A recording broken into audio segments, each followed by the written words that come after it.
In the heart of the 1940s, the Yukon, a vast expanse of untouched wilderness, bore witness to a haunting saga. Native American Indian children, like cherubs of innocence, were yanked from their homes and thrust into the grim reality of residential schools. These formidable institutions stood stark against the natural beauty, a chilling testament to a policy of cultural genocide.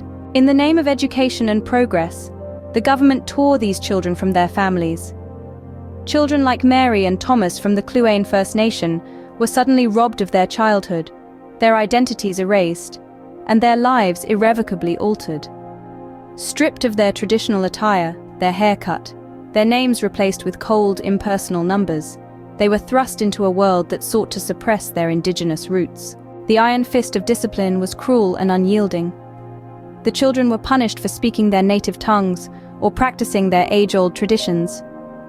This atmosphere of relentless cruelty was rife with neglect, physical abuse, and the deliberate isolation of siblings, a ruthless strategy to sever the ties that held these children to their heritage. Mary and Thomas, torn from their family, found solace in their bond. Yet even this was threatened as the authorities sought to dismantle these familial connections, a direct assault on the core of indigenous kinship. The trauma didn't end within the cold, imposing walls of these schools. The emotional scars ran deep, affecting their self-worth, their ability to trust, and their sense of identity. The horrors of the residential schools loomed over their lives, a chilling specter that haunted their every step. The curriculum in these institutions was a mere smokescreen for cultural erasure. Indigenous children were force-fed a Eurocentric narrative that whitewashed their rich histories and traditions.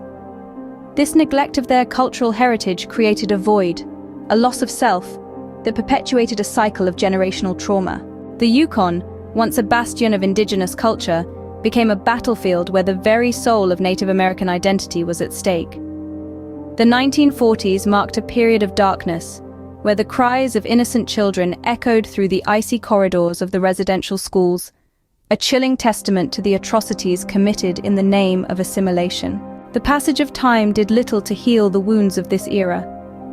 The survivors, like Mary and Thomas, bore the weight of their past, their stories serving as a grim reminder of the suffering endured by Native American Indian children in the Yukon. This period, marked by unspoken cruelty and cultural obliteration, is a painful legacy that demands recognition and redress.